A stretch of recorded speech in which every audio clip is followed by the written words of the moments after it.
How do humans maintain stable? By this, I mean, why do humans sweat when it's hot? In the example I provided above, when we feel hot, we sweat and we desperately find for shade or someplace cooler. And this helps the body to keep the temperature just right. Our body does this to protect us from harm. It protects us from harm by physiological and behavioral responses. Physiological responses means things that internal changes that our body carry out unconsciously, like in this case, sweat. And behavioral responses mean actions that we carry out consciously, like finding a shade or someplace cooler. This is called homeostasis. It's the tendency to maintain internal conditions despite the changes in the external conditions. We call this feedback loop, and there are negative feedback loops and positive feedback loops. Negative feedback loops counteract changes. Physiological variables have a set point and a normal range. If a variable starts to move away from its set point, a negative feedback loop will counteract the change and restore homeostasis.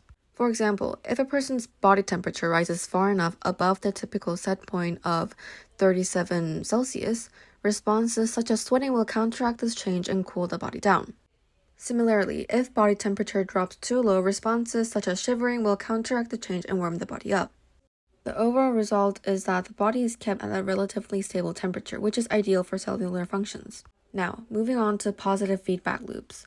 Positive feedback loops drive processes to completion.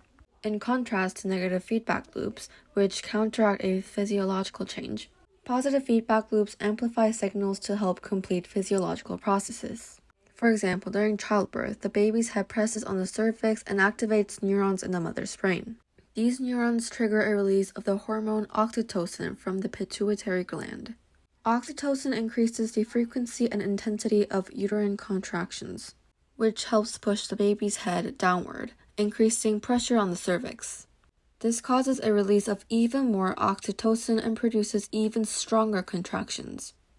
This positive feedback loop continues until the baby is born. But does the word negative mean that these feedback loops are bad? The word negative may imply that what these feedback loops do is bad for the organism. However, this is not the case. Negative feedback loops are generally good because they help maintain homeostasis. The negative in the name just means that they act against a stimulus. Same as the positive. Positive feedback loops are generally good for an organism because they help bring necessary physiological processes to completion. However, the word positive in the name isn't referring to this. Instead, it just means that they act to make signals stronger to help the body complete certain tasks. So,